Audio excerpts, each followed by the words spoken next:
Hi guys, it's Emily from Novel Novels and welcome to today's video. This is my May wrap up part 1. Now, it's been an okay month so far.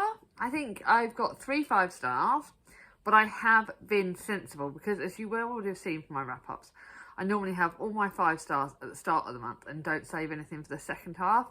So just to give you a heads up, there is one book that I'm starting today which is for the second half of the month, and that's tomorrow.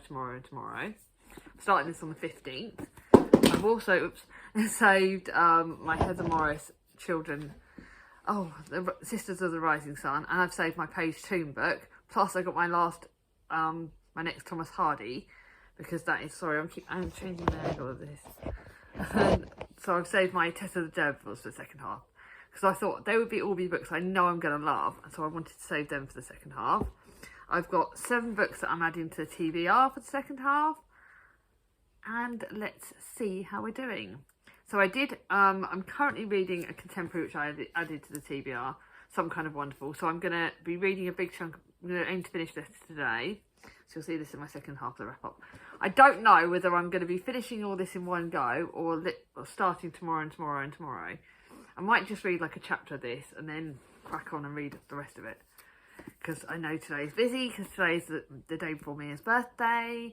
So I've got lots of housework and lots of cleaning to do. So I'm not sure how I'm going to play it today. I did DNF the TBR jar book, The Night Watchman, and I'm giving it to Charlie because I think she might like it more. It's Louise Erdrich's writing, and it was just, as you would have well seen from today's wrap up, I do not do literary fiction. I am not bright enough. I am not intelligent enough. It does not suit my reading style. So it was just too literary for me and I just didn't connect with it. So I DNF'd it. I asked the Awful Girls and they were like, yeah, just DNF it. I've had 1 2-star of the month, which you know is never good. And that was The Elegance of the Hedgehog, which is my seasonal book. And again, it's translated fiction. Could I tell you much about it? No. Did I like it? No. Is it too literary? Yes. It is not for me whatsoever. It's a beautiful book. It's just not for me. So 2 stars. Bye bye.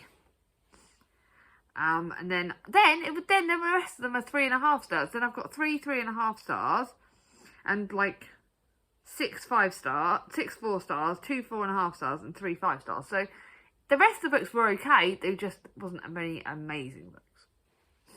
So my first of my 3.5 stars is A Pair of Blue Eyes by Thomas Hardy. This was good. It wasn't like Tess and Mare of Casterbridge great, but it wasn't one that I didn't like. So it was good, but not amazing. So Pair of Blue Eyes is basically, it's a dramatic cliffhanger episode, and it's a feministic erotic tale. I think it's alright.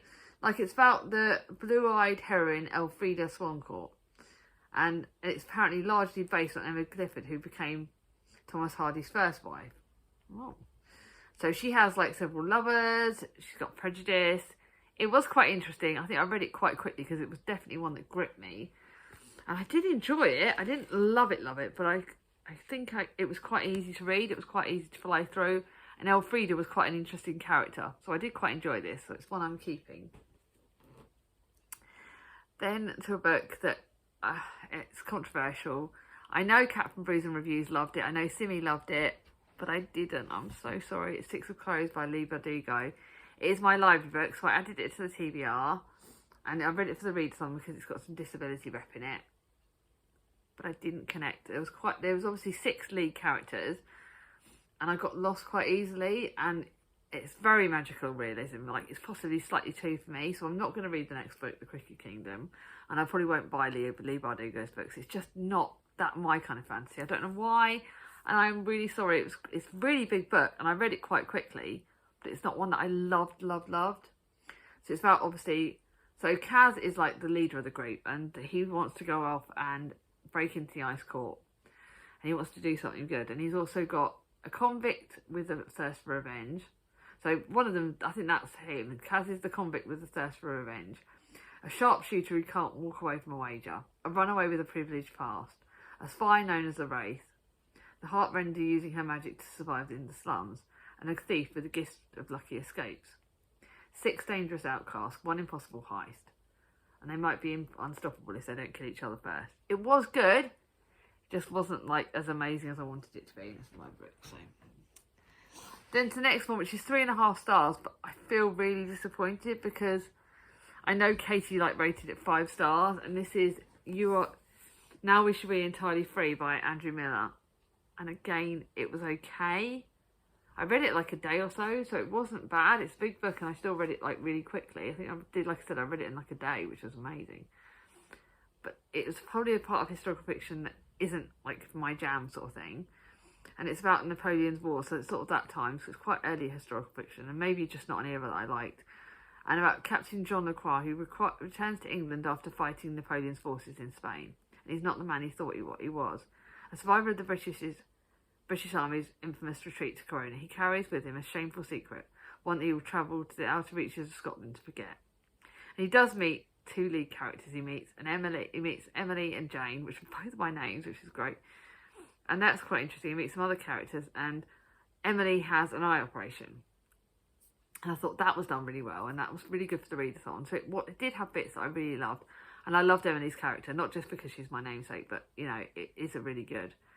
And it's about a fight for freedom, and it is in good. It's just not as amazing as I wanted it to be. So I'm not going to keep it. Now, the next book. Now we're in our 4 stars, and 4 stars for me is a really good book. Not ones I'm necessarily going to keep, but really good books. The first one is The Rules of Seeing by Joe Heap, and again, this has blind rep, so this was one for the senses, and that was one for senses as well. And Gillian Casafona can do many things. She can speak 5 languages. She can tell someone is lying from the sound of their voice. And there's always a silver lining. But there's one thing Nova can't do. She can't see. There is triggers. So if you don't want to know the triggers, wait until I put the book down. So, okay, the book's staying up. Don't go on it now until I put it down. So there are triggers for domestic violence. There are triggers for abuse. Manipulating, gaslighting, there are lots of triggers for those in there, so you have to go in there being aware of this, because I wasn't aware of those going in. You've got LGBTQI romance, you have got love, you've got sight loss, what it's like to make decisions, and I felt that the sight loss bit was done really well. So I'm going to put it down because I can now talk about the sight. It's dealt with the idea of if you could get your eyesight back, what would it do? How would it affect you? Would it be worth the risks? And that is dealt with really well. And I think, for me, it had me thinking about what would happen if I could get my sight back in my eye. And it's done really good. And it had me thinking, and there's some twists in that area that were really good. And it does talk about sight loss and how you sort of deal with that. So I think the disability rep in it's done really well. But obviously, the other bit was quite hard. But it's definitely one I'm glad I read. So, not going to be keepy. Next one is a book I bought for the readathon. I'm still not sure if I'm going to keep this. This is A Wartime Welcome by Rosie Mead. And actually, my mum's going to read. I'll give this to my mum to read. What If Following Our Heart Breaks It? So it's actually part of a series, which I didn't realise. I've got to read the first one first, and apparently there's another one after this. So I may well keep that. After the blitz, she'll need to rebuild her life from nothing. Clemmy throws herself into volunteering with the organisation that helped her and her sisters when they were homeless, the WBS. Though painfully shy, she's drafted in for the British Welcome Club. And she meets squadron leader Dunning, who was shot down in the blitz and has been left partially paralysed. Again, the partially paralysed bit, the wheelchair bit at the time of war was dealt with really well. It is interesting. I do think I probably would have got more out of it if I would have read the first in the series, which is about her elder sister, because Clemmy's the middle one. And then the next book is about her younger sister. So I do really want to read the series and see if that makes it better. Disability rep was done well. The wartime bit was good, but it was very atypical at the time. And not amazing, but good. So I'm going to keep that and let Mum read it. Now, the next one was my non-fiction book. And even though it's a 4-star non-fiction book, it was one I definitely recommend. And I do want Mum to read it, and I want other people to read it.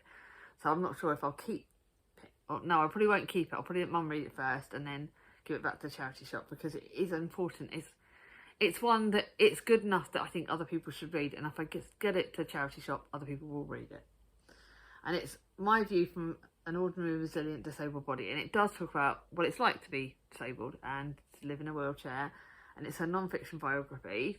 For me, I think it was done really well. It was set in America. Now, for me, the only thing I'll say about that is that the disability rights in America are different from the ones set in the UK, and I think I would like to read more books, so disability books set in the UK. So if you know recommendations, please let me know. But at the end of this, so in the epilogue, it has disability book recommendations, and it actually tells me something that Katie would like to know. That actually Wilkie Collins has written a book called wrote a book called Poor Miss Finch. And that is a hearty Victorian novel that tells a sensational story of a blind protagonist, with the blind protagonist at the centre. And it is literally, apparently, it places the disabled woman in the centre of the story. So, I'm getting this book next week. I'm ordering it on AB Books. I need my own copy of it. It sounds absolutely amazing. So, I want the book for that for Victober. And yeah, I would like to read more books with disability rep in the UK. So, if any UK subscribers know books with disability rep and that talk about disability rights in the UK, because that's something I really want to read more about, non-fiction books. So I'm going to start looking it up, because I think that that's something, a subject close to my heart. So because that's Mum first and then that. Then to my other library book, and that is, it was on my Amazon wish list, but now I've read it, I don't need to reread it, and that's The Children of Dter by Natalie Haynes. I really enjoy Natalie Haynes' books. Her books have got great disability. They're great Greek retellings, and I know Greek retellings aren't for everyone, but I bloody loved it. I didn't get the twist. I remember I had to reread it, because I had to, not reread it, but I had to look back at the notes, because Jocasta and Isimene are the two lead characters in this, and I kind of got lost, because I think I tried to read it too fast again. I'm stupid. And they have their stories, and then with a turn of event, a tragedy in motion, you then work out where their two stories are connected. And it's actually really, really interesting. And Jocasta was 15 when she's told she must marry the King of Thebes, the only man an old man she's never met. Her life has never been truly her own, and nor will it be unless she outlives her strange, absent husband. And then you've got Isimene, who's the same age when she's attacked in the palace she calls home. Since the day of her parents' tragic death a decade earlier, she has longed to feel safe with the family she still has. With a single act of violence, it's about to change. And it is good, and it reimagines Oedipus and Antigone, the stories of perspective of two women who were overlooked in the Greek stories. Very good. Natalie Haynes' book, definitely recommend it. And I think this is the last of the 4 stars. Yep, no, got 2 more 4 stars.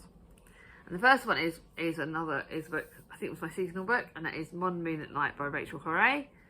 And this is talking about it's set in the wartime, and it does talk about, it's quite interesting. It was 4 stars, but I'm wondering if it should have been 4.5, because it was actually, looking at this and remembering it, it was really good. And her husband is missing in action in their house in London, and Maddie and her 2 daughters take refuge in Knighton, a beautiful house in Norfolk where Maddie's husband Philip spent the summers of his childhood. And when she goes there, she realises that she feels closer to her husband, and she realises there's stuff about her husband she never knew. And it's really, really interesting, really quite good, and it's got like a bit of mystery element, a bit of scary elements at times. But it's one I thoroughly, thoroughly enjoyed. I think I liked this more than the other books. So, very good actually. I think it should have been higher. Then to another book I read, which is Own Voices, and that's the Own Voices prompt, and this is All the Little Bird Heights by Victoria Lloyd Barlow. I think Charlie rated it 4 stars as well. And the lead character is autistic, and again, I believe the author is autistic. And this is very much about motherhood. And I lived and loved A Bird Heart that summer. If only I only knew it afterwards. As a mum, I found certain bits of this quite tragic. It's quite sad and quite dark at points.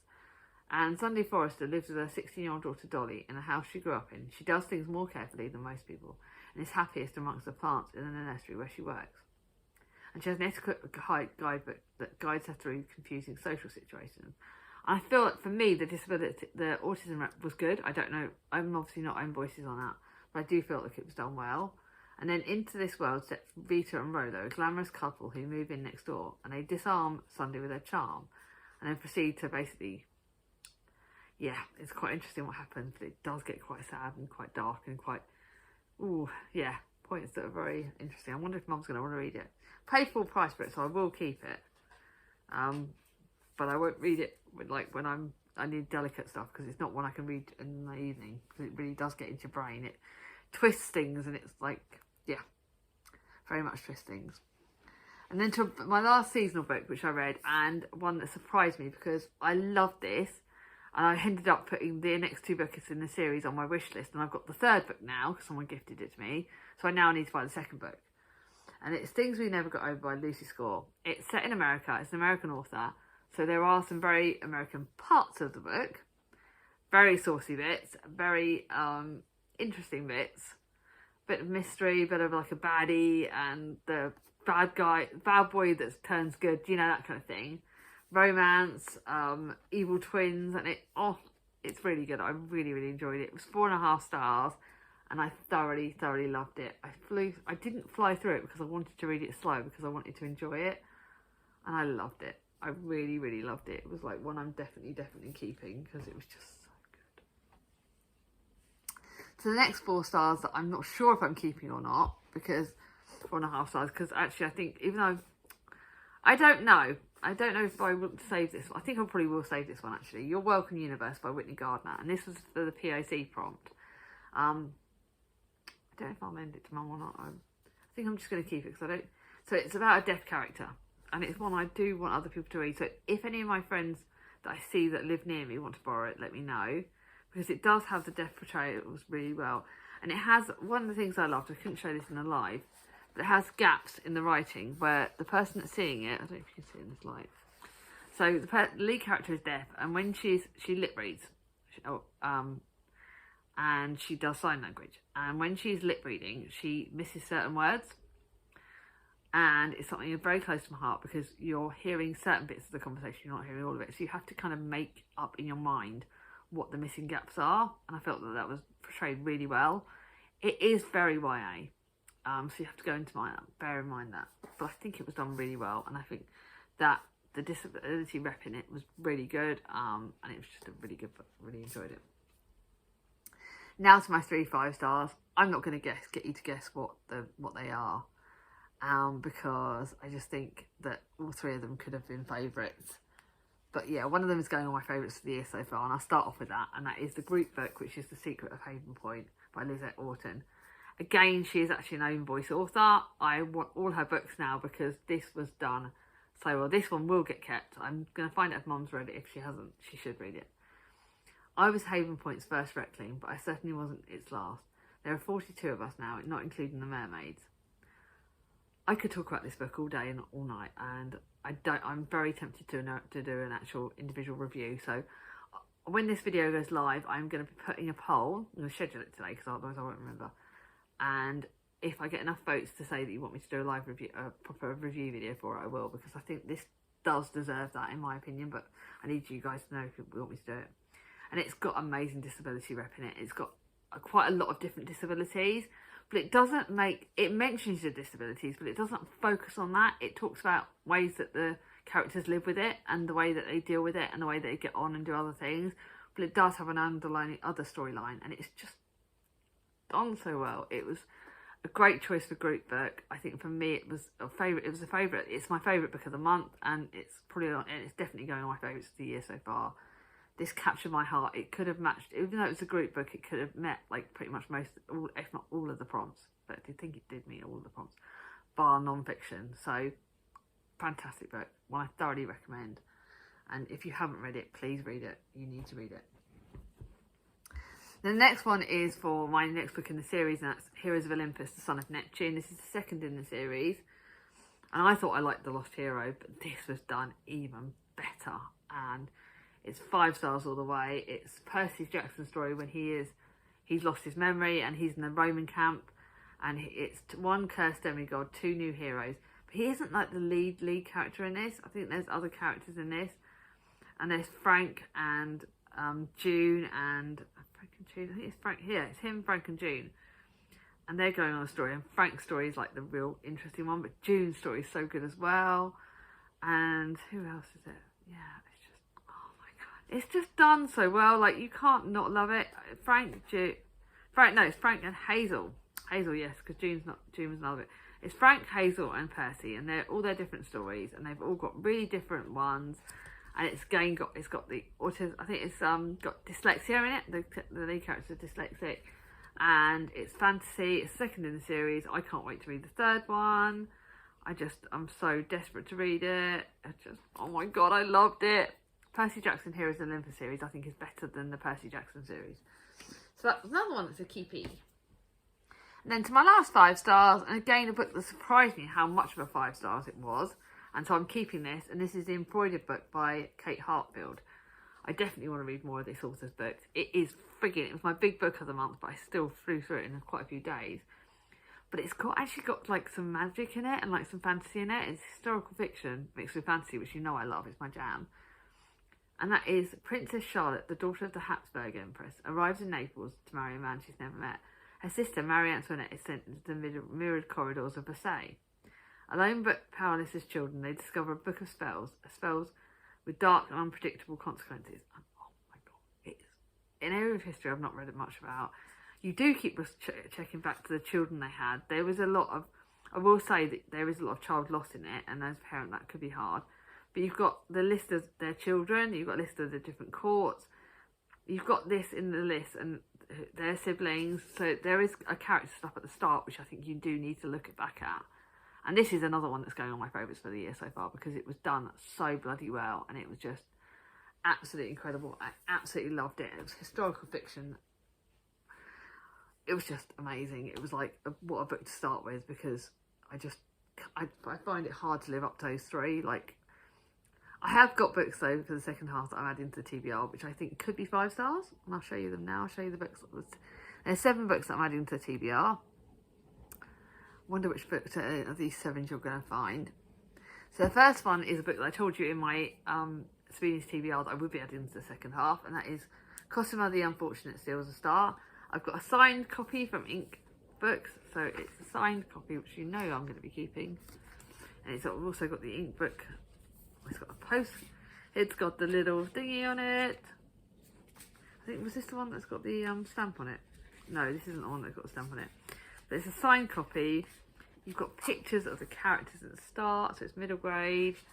You've got pictures throughout, which makes me excited. This has got potential to be a 5 stars. And this apparently, so a heartfelt hug apparently. So it's, Hannah Gold, who wrote The Last Bear, loved it. That's another thing. Cosima has spent her life at the Home for Unfortunate Girls, a school where disabled children, or children deemed to be different, are sent, whether their families want it or not. So when Cos finds out about the explorer behind the Empire exhibition is plotting to adopt her and her friends, she plans a heist. Don't want to know anymore. This looks absolutely incredible, and I cannot bloody wait to read that. That one might be read kind of very quickly. So yeah. The next one is one I randomly added to the TBR, and this is Paragan School, Home for Peculiar Children. I saw the film, and we've got a couple of these books in the charity shop where I work. And again, it's got pictures, so it's got like screen pictures of the things. It's got pictures. It's got some pictures in it. It's actually got pictures in it as well. And I think this has disability rep in it. It's not very long. Where is it? How many pages is it? So it's about 350 pages. A mysterious island, an abandoned orphanage, a strange collection of peculiar photographs. It all waits to be discovered in Miss Paragan's Home for Peculiar Children. An unforgettable novel that mixes fiction and photography in a thrilling reading experience. As our story opens, a horrific family tragedy sets 16-year-old Jacob journeying to a remote island off the coast of Wales, where he discovers the crumbling ruins of Miss Paragan's Home for Peculiar Children. This does look really interesting. It might be a bit scary, but I really like the look of it. And I just remember thinking the film was quite scary, but there was points where it was quite good. So I'm really looking forward to that. Then to one that counts for the readathon, in fact, it's got a character with scars in it, which is done really well. I wasn't a massive fan of the Doll Factory, but Katie recommended the Circus of Wonders to me. And if Katie recommends it, you know it's got to be fingers crossed after the other book. But this is set in England in 1866, when Jasper Jupiter's Circus of Wonders arrives in a coastal village. Nell soon catches the showman's eyes, shunned by her community because of her birthmarks, speckling in her skin. To Jasper, she's a prize. She could be his very own leopard girl, but how to make her his? Queen Victorian times, could be interesting. How long is it? Not quite, nearly 400 pages. But it's got a recommendation by Stacey Hall, so that does give me hopes. And Sarah Collins recommends it. Hoping I'm going to like it. Then I wouldn't normally include my Kathy Glass books in the TBR, because even though I was going to read them, I don't normally include them. But this is a book I bought last month, and it's one of the ones that I've really been wanting to read. And it is Girl Alone by Kathy Glass. And Joss came home from school to discover her father's suicide, and she's hurting. And I remember reading a lot about this. I haven't read this book, but I've heard about the character in other books. So it does look interesting. There are going to be a lot of triggers in this, but I think it also works for mental health, which is another readathon that I want to shout out. I will link Marilyn Maya Mendoza, and I think she's doing, who's she doing? She's doing it with another host. I'll link the two hosts for May Mental Healthathon. I can't remember the exact name, but I will link the hosts' channels in the comments down below. But this would work for that, and it would work, yeah. I think some of the books I've read would work for the mental health readathon, but that would work obviously. Then another book that I'm reading for the Spoonies, and that is Differently Normal by Tammy Robertson. I bought it for the Spoonies because it's got an autistic character in it. For Maddie, life has all been about routine. It has to be to keep her autistic sister happy and healthy. With just Maddie and her mum as Bee's full-time carers, there's no time in Maddie's life for complications like friends, let alone a boyfriend. So when Maddie meets Albert, the last thing on her mind is falling in love. Albert has resigned himself to always being a disappointment to his strict father. But then he meets Maddie and gets a glimpse of what being part of a functioning family is like. So it does look really good. Just over 300 pages. Just Spoonies. Looks really good. And then to one that I didn't realise, I randomly added it to my TBR because Chris Scott bought me this for Christmas this year or last year. And this is Before I Saw You by Emily Horton. I swear I've read another one of this author's books, but I can't for the life of me remember what one. Let's see if it starts.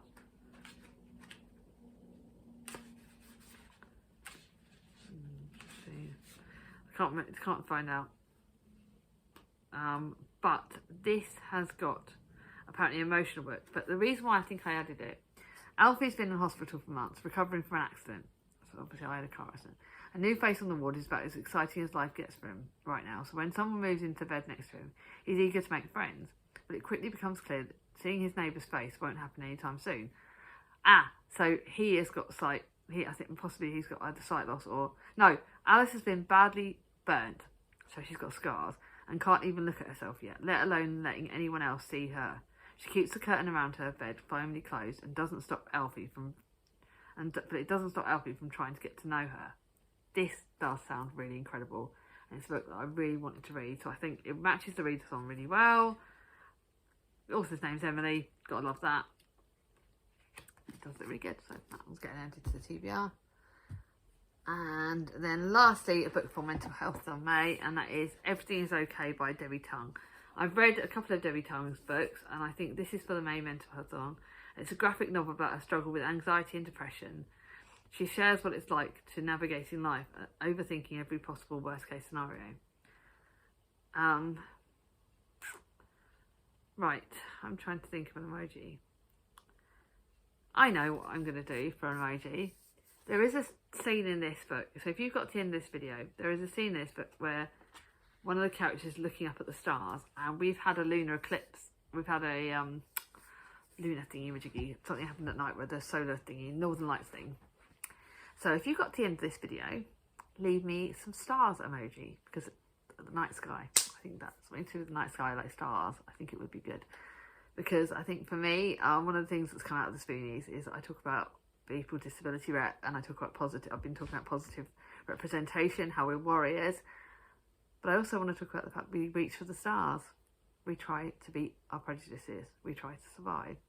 So let's reach for the stars. Let's be happy and support each other. So if you got to the end of this video, give me a star emoji. And if you like this video, give me a thumbs up. If you're new to my channel, not subscribe yet, ring on my ding-a-ling. And let me know what books you've been reading this month. What are favourites of yours? Let me know down below. I'll speak to you all soon. Take care, everyone. Bye-bye.